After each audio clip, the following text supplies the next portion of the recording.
জীবনের সজীবতা, উচ্ছ্বাস ও আনন্দকে যদি এক সূত্রে গাঁথতে চান তাহলে অবশ্যই ভ্রমণ করুন বর্ষায় পাহাড়ে।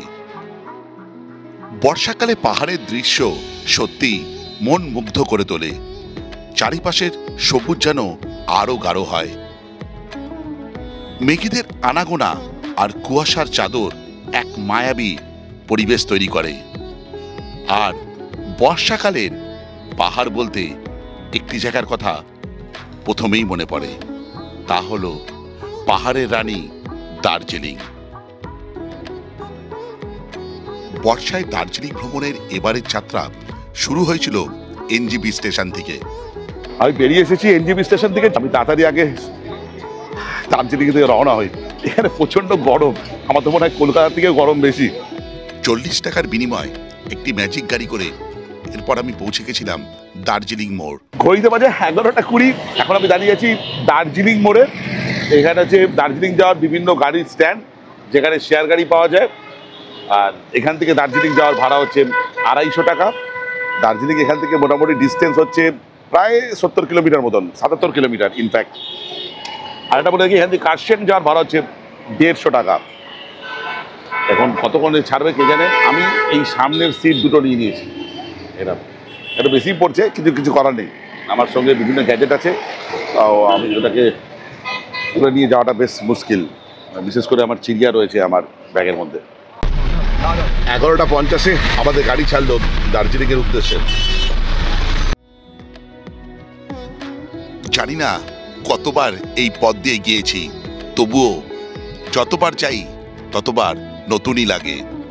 একদিকে শালের জঙ্গল, আরেকদিকে গাঢ় সবুজ চা বাগান, আর ওই যে দূরে দেখতে পাচ্ছেন সেটা হলো আমার আপনার সবার প্রিয় দার্জিলিং পাহাড়। শুকনার জঙ্গল পেরিয়ে টয় ট্রেনকে পাশে রেখে এগিয়ে চললাম। ঘড়িতে বাজে 12:30। আমরা এখন দাঁড়িয়ে আছি রোহিণী শিমলবাড়ি মোড়ে। যে রাস্তাটা সোজা চলে যাচ্ছে আপনার মিরিকের দিকে, আর ডান দিকে রাস্তাটা হচ্ছে কার্শিয়াংয়ের দিকে। আমরা এখন কার্শিয়াং দিয়ে যাব। আপনারা চাইলে যদি রিজার্ভ গাড়ি করেন তাহলে সোজা যেতেই পারেন। বিভিন্ন সাইট সিন করতে করতে আপনারা দার্জিলিং পৌঁছে যাবেন। ওইদিকে চলে যাচ্ছে মিরিক। জিটিএর মেন ফটক পার করার পর পৌঁছে গেলাম রোহিণীতে। আর রোহিণীতে পৌঁছে প্রথমেই দেখা পেলাম একটা ছোট্ট ঝর্ণার। ঘড়িতে তখন দুপুর 12:40। পেটে তখন ছুঁচোয় ডন মারছে। মন চাইছে একটা ব্রেক নিতে, কিন্তু ড্রাইভার দাদা তার নিচের আপন গতিতে এগিয়ে চলেছে। ভাই 1টা বাজে। অবশেষে আমাদের ড্রাইভার ভাই এমন একটা জায়গায় হল্ট নিল, সেখান থেকে কার্শিয়াং খুবই কাছে, আর রোহিণী থেকে অনেকটা উঁচুতে। ক্ষুধার্ত পেট আর মনের কথা মানছে না, এবার খেতেই হবে। এখানে অনেক কিছু ছিল। আমি রুটি অর্ডার করেছি, 3 পিস রুটি আর 2টো সবজি। 80 টাকা বললো। मोमो আছে। ये मोमो का प्राइस क्या है? चिकन मोमो 100। हाँ, कितना पीस आता है? Sorry, 8 piece. চিকেন মোমো হচ্ছে 100 টাকা, আর ভেজ মোমো হচ্ছে 50 টাকা। দুটো ক্ষেত্রেই হচ্ছে 8 পিস করে। যাই হোক, আমি রুটি খাবো। রুটিতে কি দেয় একবার দেখাচ্ছি। আর চায়ে 20 টাকা। আচ্ছা, চা 20 টাকা। একটা জিনিস ভালো লাগছে, এখানে এসে বেশ ঠান্ডা ঠান্ডা হাওয়া দিচ্ছে, যেটা আমার এই ভিজে টি শার্টটাকে শুকোতে সাহায্য করছে। আর এখান থেকে ভিউ অনবদ্য টপ ক্লাস, একদম টপ ক্লাস। এটাই অর্ডার দিয়েছি, যেটাতে সেটা ঘুগনি বা মটরের তরকারি আর ফুলকপি। 3টে রুটি দিয়েছে। হ্যাঁ, ওকে, থ্যাংক ইউ বস। দেখি রুটিটা একদম নরম।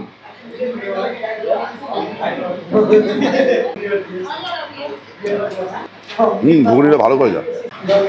ফুলকপির তরকারিটা দেখি। এই এটা ভালো হয়ে যায়।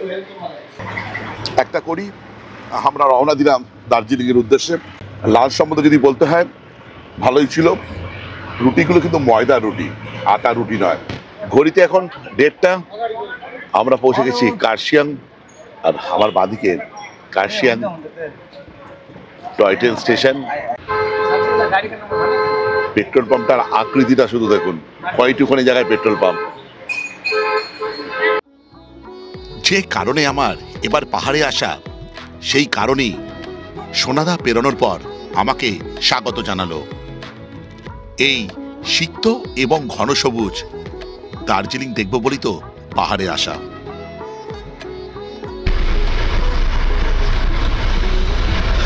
ঘড়ির কাটায় 2:50, আমরা চোর বাংলোতে।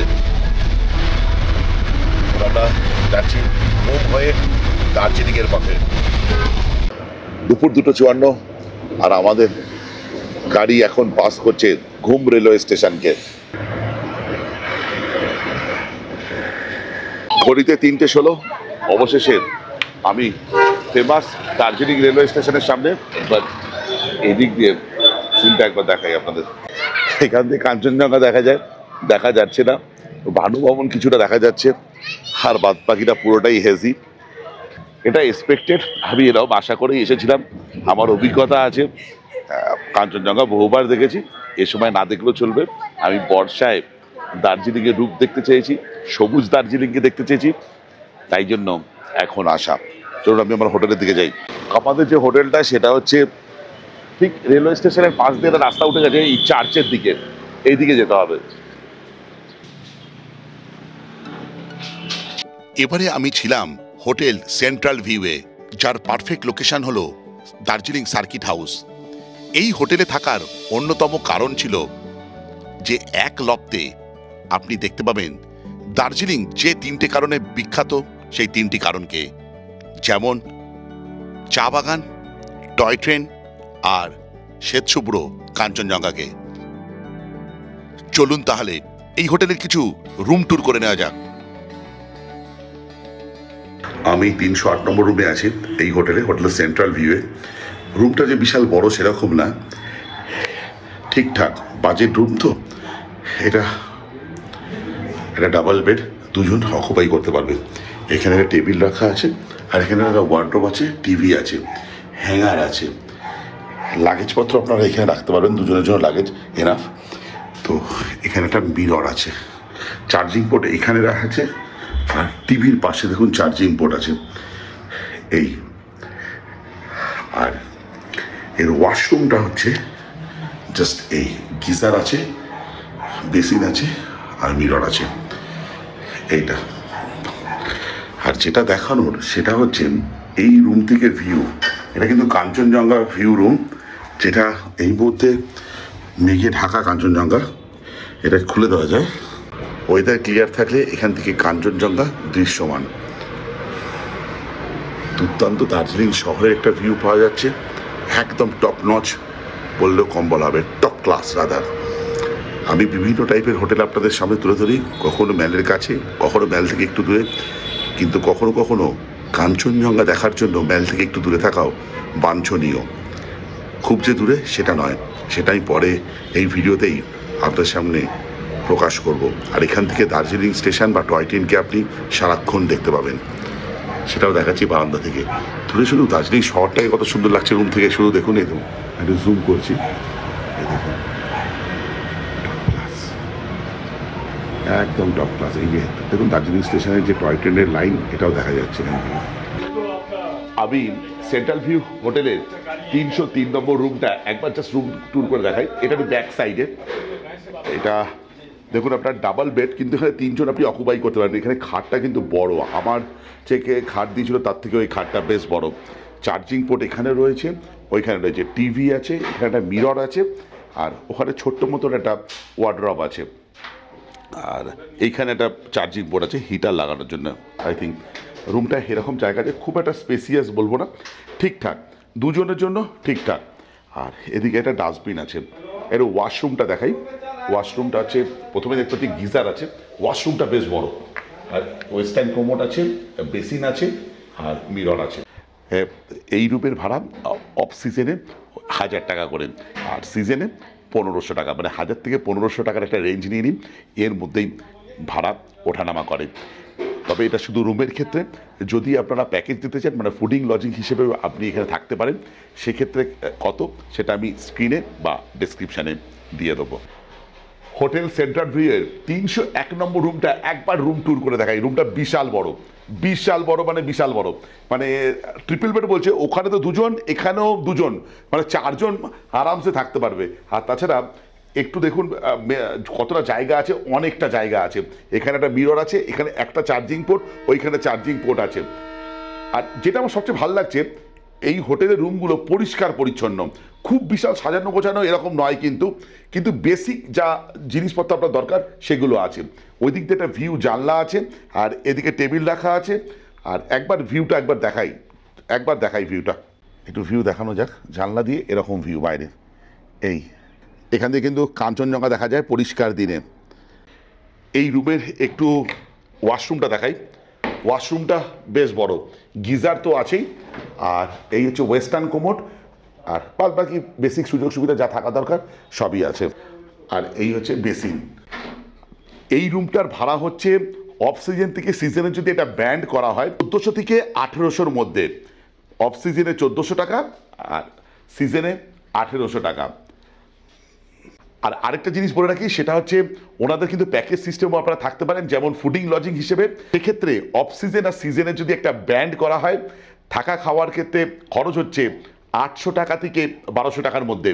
এর মধ্যে ইনক্লুড পাবেন আপনি সকালবেলা এবং সান্ধ্যকালীন চা, বিস্কুট ইত্যাদি, এবং 3 বেলার খাবার, সকালবেলার ব্রেকফাস্ট, লাঞ্চ আর ডিনার। দেখুন, আমি এখন চলেছি সেকেন্ড ফ্লোরে আরেকটা রুম দেখানোর জন্য। এরকম ভিউ, আর ভিউ দেখে এইখানে রুমে প্রবেশ করি। সেটা হচ্ছে রুম নাম্বার 204। এটা হচ্ছে সেকেন্ড ফ্লোরে। আর একবার দেখাই, এই একটা খাট আছে, এদিকে একটা খাট আছে। খাটগুলো বেশ বড়, এবং 3 জন 6 জন তো থাকতেই পারবে। আমি বলছি, এবার সেটা আপনাদের ব্যক্তিগত ব্যাপার, আপনার কজন থাকবেন। আর এটা হচ্ছে মিরর আছে, চার্জিং পোর্ট এখানে আছে। আর এই সিম্পল রুম, এখানে টিভি আছে, এখানে একটা ছোট্ট একটা ওয়ার্ডরোব আছে।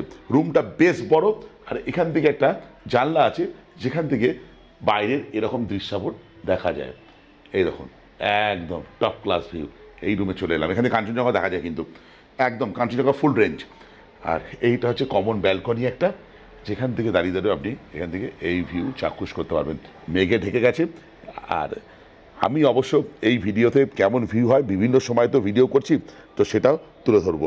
আমি যখন এই রুমের ভিডিও করছি তখন বাইরের ভিউটা এরকম। আর ওয়াশরুমটা একবার দেখাই, এইটা একদম ঠিকঠাক ওয়াশরুম, গিজার আছে, যেটা শীতের জায়গায় সবচেয়ে জরুরি জিনিস। এখানে একটা বেসিন আছে, আর ওয়েস্টার্ন কোমোড ইত্যাদি। এটা বেশ বড় রুম, মানে 6 জন তো আপনি অকুপাই করতে পারবেন। এটার ভাড়া হচ্ছে অফ সিজনে 1500-1600 টাকা মতন যায়, কিন্তু সিজনে বেশ যায়, মানে সিজনে প্রায় 2500 টাকা থেকে 2800 টাকা মতন এই রুমের ভাড়া হয় সিজন টাইমে, পিক সিজনে। যারা হোটেলের স্টাফ তাদেরকে একবার পরিচয় করে দিই, কেননা যে ওনার সে তো এখানে থাকে না, কিন্তু যারা এখানে আছে তারা সত্যি কথা দুর্দান্ত। একবার তাদের সঙ্গেও পরিচয় না করালে সেটা অন্যায় হবে। নমস্কার। নমস্কার দাদা, তোমাদের পরিচয় একটু দিয়ে দাও। আমি হোটেল সেন্ট্রাল ভিউর ম্যানেজার, আর আমার সব স্টাফ এখানে। আচ্ছা, এই আমার বয় রয়েছে, কুক রয়েছে, ওই যে আমার বয় রয়েছে, 2 জন হাউসকিপিং দিদিরা রয়েছে। আচ্ছা, এর কারণটা আবারও বলছি, যেহেতু ওনার এখানে থাকে না, এনারাই এখানে সব। আপনারা যখন আসবেন, আপনাদের যাই কিছু অভাব অভিযোগ থাকবে না কেন, এনারাই কিন্তু সলভ করবে। আচ্ছা চন্দন, যেটা আমার বলার সেটা হচ্ছে, আমি কিন্তু অনেক কিছু জানি বা শুনেছি। এখান থেকে হাঁটা পথে ম্যাল রোড কত দূরত্বে? 10 মিনিটের মতন লাগে। 10 মিনিট। 10 মিনিট। হোটেলের সামনে থেকে পিক অ্যান্ড ড্রপ হয়ে যাবে। হোটেলের সামনে থেকেই গাড়ি চলে আসবে। আমার যে সার্কিট হাউস লোকেশন, সেখানে পিক আপ থেকে নিয়ে, ড্রপ থেকে নিয়ে, সাইড সিনে সব গাড়ি হোটেলের সামনে চলে আসবে। আচ্ছা, একটু কাইন্ডলি তোমাদের নাম্বারটা বলে দেবে, যেখানে অ্যাডভান্স পাঠাবে বা ইত্যাদি। অ্যাডভান্স পাঠানোর জন্য কিউআর কোড দেখতে পাচ্ছি, কার্ডে আমাদের নাম্বার রয়েছে। এটা হচ্ছে আমাদের কার্ড, এই কার্ডের মধ্যে এই হচ্ছে নাম্বার, এই দুটো, ঠিক আছে। আর যদি থাকে আমি ডেসক্রিপশনে দিয়ে দেবো বা স্ক্রিনে দিয়ে দেবো। আর পেমেন্টের জন্য কি এই কিউআর কোড রয়েছে, সেখানে অ্যাডভান্স করলে আমরা অ্যাডভান্স বুকিং নিয়ে নিই আগে থেকে। আর তাতে আমরা অ্যাডভান্স রিসিপ্টটাও আমরা পাঠিয়ে দিই, যেটা অ্যাডভান্স হবে হোয়াটসঅ্যাপের মাধ্যমে অনলাইন বুকিং। তাছাড়া আমাদের দমদমে যেটা অফিস রয়েছে মতিঝিলে, সেখানে গিয়েও করলে হবে। ওইখানে অফিস আছে, সেখানেও যোগাযোগ করতে পারে। আচ্ছা, চেক আউট আর চেক ইন টাইমটা যদি বলো। চেক আউট হচ্ছে আমাদের 11টা, চেক ইন 12টা। গিজার চালানোর কোনো নিয়ম আছে? যদি নিয়ম থাকে তুমি ভিডিওর মধ্যে বলে দাও, যাতে পরবর্তীকালে কেউ আসলে নিয়মটা বলে দিই। যেটা আমাদের দার্জিলিং এর সবথেকে বড় সমস্যা হচ্ছে জলের সমস্যা। এবার আমাদের প্রত্যেক দিন সকালবেলা 7টা থেকে 10টা অবধি গরম জল দেওয়া হয়, গিজার চালানো হয়। এবার তার মধ্যেও দুপুরবেলা অনেক কাস্টমার থাকে যে দুপুরবেলা আমার একটু চালিয়ে দিন, স্নান করব, বা সন্ধ্যেবেলা আসলো ঘুরে ফিরে একটু ফ্রেশ হওয়ার জন্য, সেটা যদি বলে আমাদের, আমরা সেটা চালিয়ে দিই। আচ্ছা, কিন্তু সাধারণত নিয়ম হচ্ছে সকাল 7টা থেকে 10টার মধ্যে প্রত্যেকদিন, এটা ডেইলি রুটিন। আচ্ছা, ব্যাস ব্যাস, থ্যাংক ইউ। আচ্ছা চন্দন, আমার যে বৃহত্তর পরিবার আছে তারা যদি এই হোটেলে আসে বা আমার ভিডিও দেখে যারা তোমাদের কল করবে, তারা কিভাবে উপকৃত হবে? তারা কি এই ভিডিও দেখার সুফল পাবে? কিভাবে পেতে পারে? যদি একটা দাও তাহলে আমিও বাধিত থাকবো এই ভিডিও করার জন্য। নিশ্চয়ই সুফল পাবে আপনার ভিডিও দেখে যারা আসবে। হ্যাঁ। যদি তারা 3 রাত্রি থাকে এখানে, তাহলে এটা সারা বছরের জন্য, শুধু সিজন আর অফ সিজন বলবো না, সারা বছরের জন্য 3 রাত্রি থাকতে হবে, এটা একটা আমাদের শর্ত। 3 রাত্রি থাকলে টোটাল প্যাকেজের মধ্যে 10% আমরা মাইনাস করে দেবো। আর আরেকটা যেটা অতি আবশ্যক কথা, যেটা হচ্ছে চ্যানেলটা সাবস্ক্রাইব করে ওটা স্ক্রিনশটটা পাঠাতে হবে, তবে আমরা 3 রাত্রির জন্য 10% আমরা ওটা ডিসকাউন্ট করে দেবো সারা বছরের জন্য। সারা বছর, সিজন অফ সিজন যাই হোক, তখনকার রেট অনুযায়ী, তখনকার রেট অনুযায়ী, সিজনের রেট অনুযায়ী 10%, অফ সিজনের রেট অনুযায়ী 10%, কিন্তু 3 রাত্রি থাকতে হবে। আর অবশ্যই চ্যানেলটা সাবস্ক্রাইব করে আমাদের স্ক্রিনশট পাঠাতে হবে। অনেক ধন্যবাদ, অনেক অনেক ধন্যবাদ। এনাদের হোটেলের ব্যাপারে যাবতীয় ইনফরমেশন, ফোন নাম্বার আমি ডেসক্রিপশনে এবং স্ক্রিনে দিয়ে রাখবো। আরেকটা জিনিস বলে রাখা ভালো, এনাদেরই আরেকটা হোটেল আছে পুরীতে, সেটা হচ্ছে শিবশক্তি গ্র্যান্ড, যার ভিডিও আছে আমার চ্যানেলে, চাইলে সেটাও দেখতে পারেন যদি পুরীতে হোটেল চান। আর সেই একই সংস্থারই বা একই মালিকেরই আরেকটি হোটেল আছে এই দার্জিলিংয়ে, সেন্ট্রাল ভিউ, যেখানে পরিষেবাই শেষ কথা এবং এখান থেকে ভিউও অনবদ্য। আমি সেন্ট্রাল ভিউতে ভিডিও করছি, এখানে মোটামুটি 9 থেকে 10টা রুম অকুপাইড অবস্থায় আছেন, বিভিন্ন গেস্ট এসছে। একজন আঙ্কেলের সঙ্গে কথা হচ্ছিল, উনি এই হোটেল সম্বন্ধে 2-1টা কথা বলতে চান আমাকে ভিডিও করতে দেখে, তো একটু জাস্ট ওনার মুখ থেকে শুনে নিই ওনার অভিজ্ঞতা কেমন এই হোটেল সম্বন্ধে। নমস্কার, বলছি আপনি কোথা থেকে এসেছেন?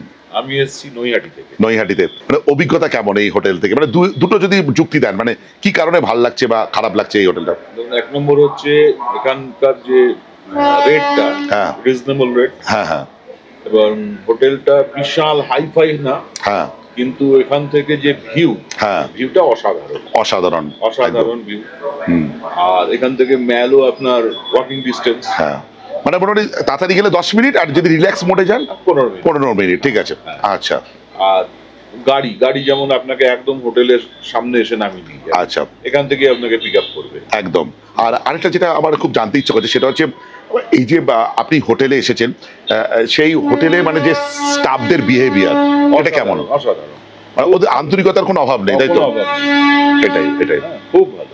আর একটা জিনিস বলুন তো, যেটা হচ্ছে এই বারবার যে টয় ট্রেন যাচ্ছে এই যে এখান থেকে, এর আওয়াজ শুনতে কেমন লাগছে? আমার তো বেশ মানে বাচ্চা বাচ্চা ভাব লাগছে আমার মধ্যে, বারবার টয় ট্রেনের আওয়াজ শুনতে পাচ্ছি, তাই না? এটা বেশ একটা ইয়ে লাগছে সত্যি। আর আপনার প্রথম কথাটাই ধরি, ভিউ অনবদ্য, সত্যি কথা বলছি। আর খাওয়া দাওয়ার কেমন লাগলো? ভালো, খাওয়া দাওয়া ভালো, মানে হাইফাই না, ভালো একদম। এটা আমার হোটেল থেকে দৃশ্য, দার্জিলিং স্টেশন আর ব্যাকগ্রাউন্ডে দার্জিলিং শহর। আকাশটা কি সুন্দর লাগছে দেখুন, এই দিকটা একরকম কন্ট্রাস্টের আর এই দিকটা একদম আলাদা কন্ট্রাস্ট। এই জন্যই বারবার আমি পাহাড়ে ছুটে আসি বিভিন্ন ঋতুতে, বর্ষাকাল, শীতকাল, শরৎকাল, বসন্তকাল, যে কালই হোক, পাহাড় আমার কাছে সবসময় ফেভারিট। আর পাহাড়ের মধ্যে যদি বলতে হয়, পাহাড়ের রানী দার্জিলিং, এক কথায় অনবদ্য। বর্ষায় এর রূপ যে কি, আমি শুধু একটা ভিডিওতে বা 2-3টে ভিডিওতে বলতে পারবো না, নিজেকে আসতে হবে। স্নান হয়ে গেছে, এবার যাচ্ছি লাঞ্চ করতে, প্রায় 3:45 বাজবো করছে, কিন্তু এখান থেকে যে দৃশ্যাবলী আমি দেখতে পাচ্ছি সমগ্র দার্জিলিং শহরের, আমি এখান থেকে সরতে পারছি না, জাস্ট সরতে পারছি না। একদিকে মেঘের ঘনঘটা, দূরের সবুজ ঘন চা বাগান, আর এদিকে সমগ্র দার্জিলিং শহর, এক কথা অনবদ্য। আমার খিদে পেয়েছে, তবুও যেতে ইচ্ছা করছে না। আমি এই হোটেলটাতে এসে সবেমাত্র এসেছি, তাতে একটা অবজারভেশন আমি করে ফেলেছি, সেটা হলো যদি রুমের বায়নাক্কা না থাকে যে আমার হাইফাই রুম দরকার, সেক্ষেত্রে আপনার এই হোটেল পছন্দ হতেও পারে, নাও হতে পারে। কিন্তু যদি ভিউ আপনার একমাত্র প্রিফারেন্স হয় দার্জিলিং ভ্রমণের ক্ষেত্রে, তাহলে আমি হলপ করে বলতে পারি এই হোটেলটা আপনার পছন্দ হবেই হবে। আমি এর থেকে অনেক ভালো রুমওয়ালা হোটেলে থেকেছি, কিন্তু এত সুন্দর ভিউওয়ালা হোটেলে খুব কমই থেকেছি, এবং যে প্রাইসে ওনারা হোটেল রুম দিচ্ছেন সেটা কিন্তু স্বীকার করতেই হবে যে এটা বেশ চ্যালেঞ্জিং। এই হোটেলে কিন্তু অলরেডি গেস্টের পুরোপুরি পূর্ণ, হয়তো একটা দুটো রুম খালি আছে। লাঞ্চ করে আসি, তো দেখাতে দেখাতে যাই। দেখুন দূরে ভানু ভবন দেখা যাচ্ছে, ওই যে ভানু ভবন, এদিকে হ্যাপি ভ্যালি টি স্টেট পুরোটা, আর এইখান থেকে কাঞ্চনজঙ্ঘা দেখা যায় এই জায়গাটাতে। আর ওই যে জঙ্গলটা দেখছেন ওটা হচ্ছে জুয়ের জঙ্গল, আর এই যে এইদিকে পাইন গাছের পেছনে যে বড় বড় পাইন গাছগুলো আছে সেটা হচ্ছে ম্যালের পাইন গাছগুলো। দার্জিলিং এতবার এসেছি, গলি গলি পুরো মুখস্থ। লাঞ্চে কি দিয়েছে একবার বলি, মুসুরির ডাল আছে। আচ্ছা, এই করলা ভাজাটা আমার দারুণ লাগে, এই পাহাড়ে এসে হেভি লাগে। আর এটা আছে বাঁধাকপির তরকারি, রুই মাছ, চাটনি, আমি দুটো পাঁপড় নিয়েছি, আর লেবু লঙ্কা পেঁয়াজ তো থাকেই। যাই হোক, এই করলা ভাজাটা আমার ব্যাপক লাগে। এটা আমি রামধুরাতে প্রথমবার খেয়েছিলাম, ফ্যান্টাস্টিক। রকম খাওয়া দাওয়া করলাম। যেটা আমার সবচেয়ে ভালো লেগেছে বাঁধাকপিটা, ডালটা আর মাছের ঝোলটা মোটামুটি দেখেছি, কিন্তু মাছটা বেশ ভালো ছিল। চাটনি পাপড় তো ঠিকঠাক। আর খাওয়া দাওয়ার পরে পরেই দেখুন আমার বাইরে কেমন পুরো ফগ হয়ে গেছে বা পুরো মেঘে ঢেকে গেছে। জাস্ট খেয়ে দিয়ে উঠলাম। এই খেলা দেখতেই তো এসেছি। হ্যাঁ, এই সময় একদম দারুণ। চলুন রুমে যাই। আমার উপরে ব্যালকনিটা পুরো ফাঁকা, এখানটা বাদলের উৎপাদের জন্য এখানে গ্রিল দেওয়া। খাওয়া দাওয়ার পর উপরে এসে দেখুন, দেখি চারদিকটা পুরো বুঝে গেছে মেঘে। এখান থেকে ভালো করে রেলওয়ে স্টেশনটাও দেখা যাচ্ছে না। এই জন্য তো এই সময় আসা। এখানে রেস্ট নিই, তারপর একটু সন্ধ্যেবেলা চেষ্টা করবো ম্যালে যাওয়ার, যদি বৃষ্টি না হয়।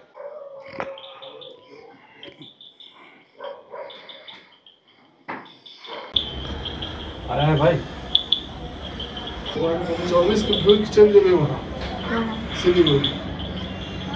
এখন প্রায় রাত্রির 10:30 বাজে। আমি ঘুমিয়ে পড়েছিলাম সন্ধ্যাবেলা, প্রচণ্ড ঘুমিয়ে পেয়েছি, 3-4 ঘন্টা ঘুমিয়ে পড়েছিলাম। ভেবেছিলাম যে সন্ধ্যাবেলা যাবো হচ্ছে ম্যালে, যেটা সম্ভব হয়নি। প্রচণ্ড ক্লান্ত ছিলাম, তার কারণ হচ্ছে হামসফর এক্সপ্রেস কভার করতে করতে এতটাই ক্লান্ত ছিলাম যে শরীর গোটাতে পারিনি। যাই হোক, ডিনারের সময় হয়ে গেছে, আমি ডিনার করতে যাচ্ছি। মানে দেখা যাক কালকে কোথায় যাওয়া যাক। আগে দেখি ডিনারে কি দিয়েছে। আচ্ছা, রাত্রিবেলা আমি বলেছিলাম রুটি খাবো। এই যে দুটো রুটি আমি নিয়েছি, যদি লাগে তো দেখা যাবে। আমি সাধারণত দুটো রুটি খাই রাত্রিবেলা। এখানে একটা আছে, একটা মিক্স ভেজ আছে যেটা ফুলকপি ইত্যাদি দিয়ে তৈরি, আর একটা হচ্ছে চিকেন আছে। এই, আর আমি আজকে হোটেলে আসার সময় দুটো আম কিনে নিয়েছিলাম, এই আম দুটো কিনে নিয়েছে। তো আম খেতে আমি বড্ড ভালোবাসি। যেখানে জানি না মিষ্টি হবে কিনা, দার্জিলিংয়ের আম, ন্যাংরা আম ছিল 60 টাকা করে কিলো, 25 টাকা দাম হয়েছিল। যাই হোক, তো এই হচ্ছে ব্যাপার। চটপট খেয়ে নিই। এখন প্রায় রাত্রি 10:30 বাজবো করছে। আমি জাস্ট করে ডিনার করে এলাম। করে এসেই বাইরের দার্জিলিং শহরটা একটু দেখাতে ইচ্ছা করলো। আমার যে হোটেল আছে সেই হোটেলের ব্যালকনি থেকে এরকম দৃশ্য। এইটা হচ্ছে আমার হোটেল রুমের জানলা, এখান থেকে এরকম দৃশ্য দেখা যায়। যেটা বলার সেটা হচ্ছে, আমার লাঞ্চটা করলাম, চিকেনটা ভালো হয়েছে, বেশ ভালো, রিচ হয়নি, অতিরিক্ত তৈলাক্ত ছিল না। আর রুটি দুটো বেশ মোটা মোটা ছিল, কিন্তু নরম ছিল। দুটো রুটি আমার জন্য মনে হচ্ছিল বেশি, একটা না হলেই ভালো ছিল। যাই হোক, খেয়ে নিলাম। আর সবজির তরকারিটা বেশ ভালো ছিল। আর আমটা যেটা আমি কিনে নিয়েছিলাম বেশ মিষ্টি, 60 টাকা কিলো দিল ন্যাংরা। হিসাব মতো দামটা বেশি নিয়েছে সমতলের থেকে, কেন এবার আম ভালোই হয়েছে। যাই হোক, কালকে সকাল সকাল উঠবো। আজ ক্লান্ত আছি, জাস্ট আমি এসেছি, কোথাও বেরোয়নি। Good night. কালকে একটা অন্য জায়গায় যাবো, এখান থেকে দার্জিলিংয়ে, যেখানে আমি কোনোদিন যাইনি। দেখা যাক কতটা কী করে উঠতে পারি। আর এই হোটেল সম্বন্ধে আরও বিস্তারিত ইনফরমেশান আমি দেবো কালকে সকালবেলা, এখান থেকে ম্যাল কত দূরে ইত্যাদি। এই বলে আজ গুড নাইট, কাল সকালবেলা দেখা হচ্ছে।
Good morning.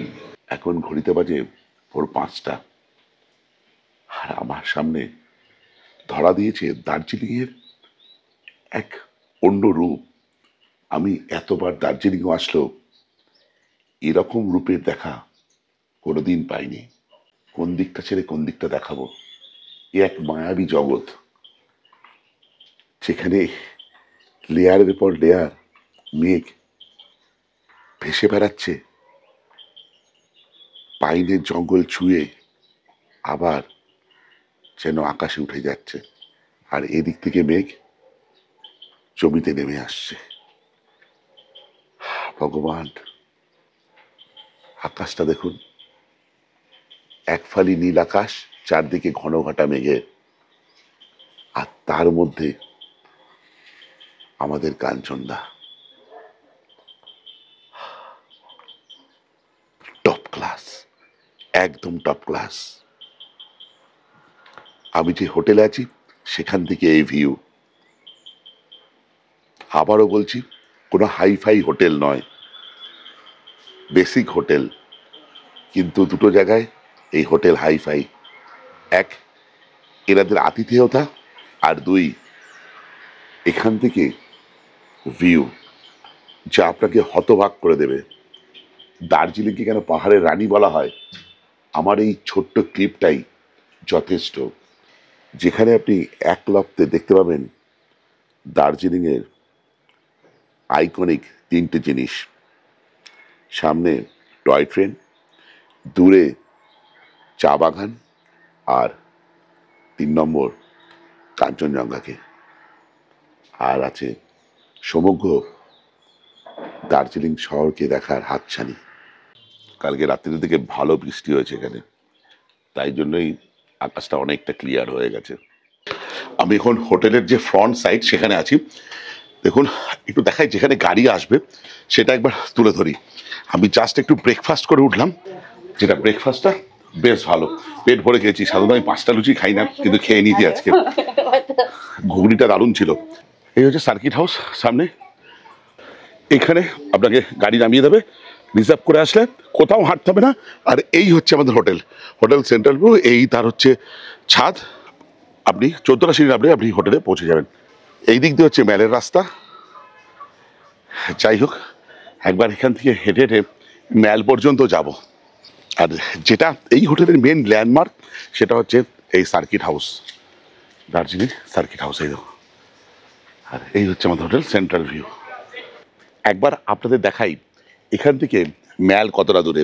আমি আমার হোটেলের সামনেই আছে এই যে হোটেল সেন্ট্রাল ভিউ। আচ্ছা, আমি ম্যালের রাস্তা এদিকে যাবো। এটা হচ্ছে সার্কিট রোডও বলে বা গান্ধী রোডও বলে, এই বরাবর গান্ধী রোড। তার আগে আপনাদের একটা জিনিস দেখাই, এটা আমার পেডোমিটার অ্যাপ। আমি সাধারণত ম্যাল থেকে যখন হোটেলে যাই তখন করি, কিন্তু এখন হোটেল থেকে ম্যাল পর্যন্ত দূরত্বটা সেটা একবার জাস্ট দেখাই। তো আমি স্টার্ট করি, চলুন হাঁটা লাগাই, দেখি কি হয়, কতক্ষণ লাগে আর কতটা দূরত্ব যায় সেটাও দেখাবো।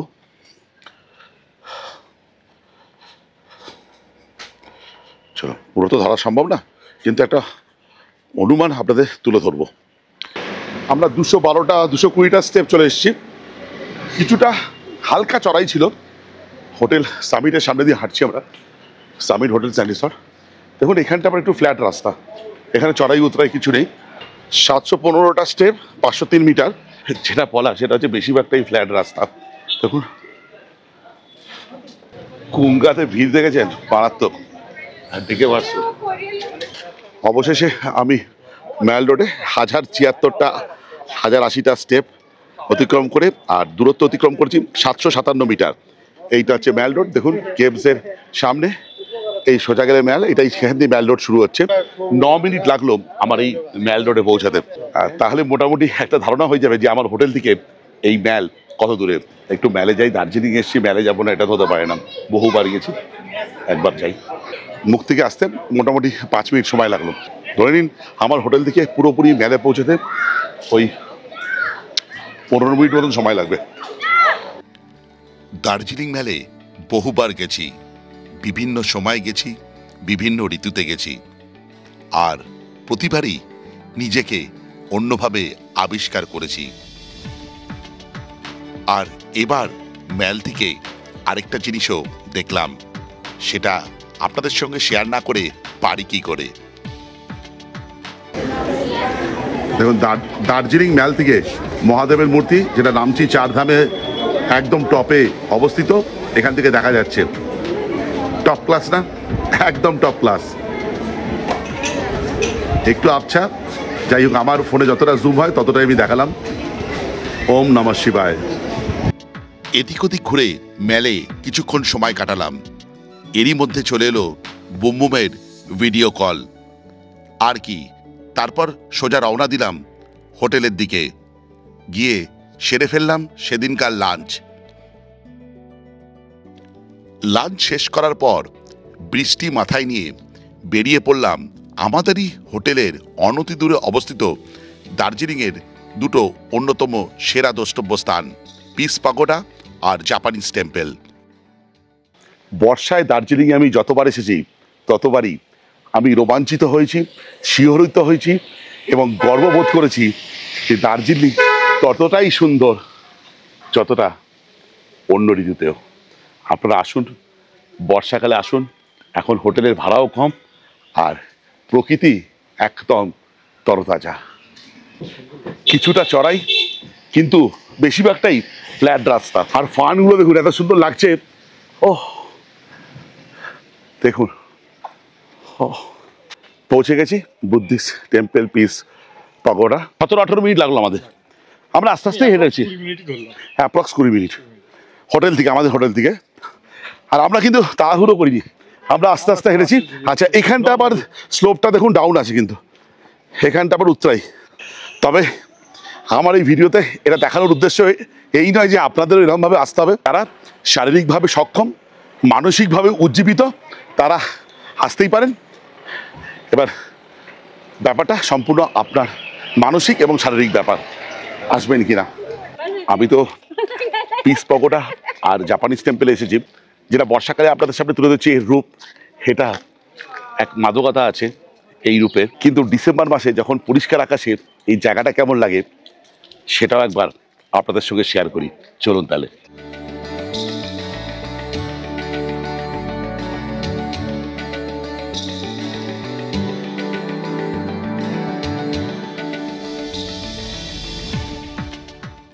অবশেষে আমরা হাজির হয়েছি দার্জিলিং ভ্রমণের সঙ্গে অঙ্গাঙ্গিভাবে যুক্ত পিস পাগোডার সামনে। অনেকটা হেজি, কেন মেঘ খুলে ঘুরে বেড়াচ্ছে। এই পিস পাগোডার উচ্চতা 94 ফুট, আর এই চারধারে সোনালি রঙের বুদ্ধের মূর্তি আছে। এটা গঠন করা হয়েছিল, তার কারণটা হচ্ছে বিশ্বব্যাপী সম্প্রীতি এবং শান্তির জন্য, এবং কোথাও গিয়ে এটা একটা বৌদ্ধ ধর্মের প্রচারের অঙ্গও ছিল সারা বিশ্বে। সারা বিশ্বে এরকম পিস পাগোডা অনেক আছে, এটা তার মধ্যে অন্যতম। জাপানি বৌদ্ধ ভিক্ষুক নিচিদাৎসু ফুজুই সারা বিশ্বে প্রায় 70টি পিস পাগোডা তৈরি করেছিলেন, এটি তার মধ্যে অন্যতম। আর এই পিস পাগোডার অনতি দূরেই আছে একটা জাপানিজ টেম্পল। এখানের অন্যতম বৈশিষ্ট্য হচ্ছে পাইনের জঙ্গল। এই জায়গাটায় পাইন গাছে পুরো ভর্তি, আর মেঘে ঢাকা। হ্যাঁ, মানে মেঘের মধ্যে গাছ নাকি গাছের মধ্যে মেঘ, আবিষ্কার করা বেশ দুষ্কর। কিন্তু যেটাই লাগছে না কেন, খালি চোখে টপ ক্লাস লাগছে, একদম টপ ক্লাস। এর অবস্থান বলতে গেলে দার্জিলিংয়ের যে জল পাহাড় আছে সেই পাহাড়ে অবস্থান করছে। আর এর পারফেক্ট দূরত্ব বলতে গেলে দার্জিলিং যে রেলওয়ে স্টেশন আছে সেখান থেকে 2.5 কিলোমিটার। কিন্তু আমি যে হোটেলে রয়েছি সেখান থেকে এটা হাঁটা পথে ওই 20 মিনিট, একদম 20 মিনিট। আপনাদের সঙ্গে একটা জিনিস শেয়ার করি, সেটা হচ্ছে যদি কখনো পায়ে হেঁটে এখানে আসেন অবশ্যই একটা জলের বোতল ক্যারি করবেন। আমার খুব জল তেষ্টা পেয়ে গেছে প্রচণ্ড। যাই হোক, ভিডিওটা আজকে এই পর্যন্ত। যদি ভালো লেগে থাকে লাইক, শেয়ার অ্যান্ড সাবস্ক্রাইব। আপনাদের একটা সাবস্ক্রিপশন আমার ইন্সপিরেশন। এই বলে ব্লগটা শেষ করলাম। বাই।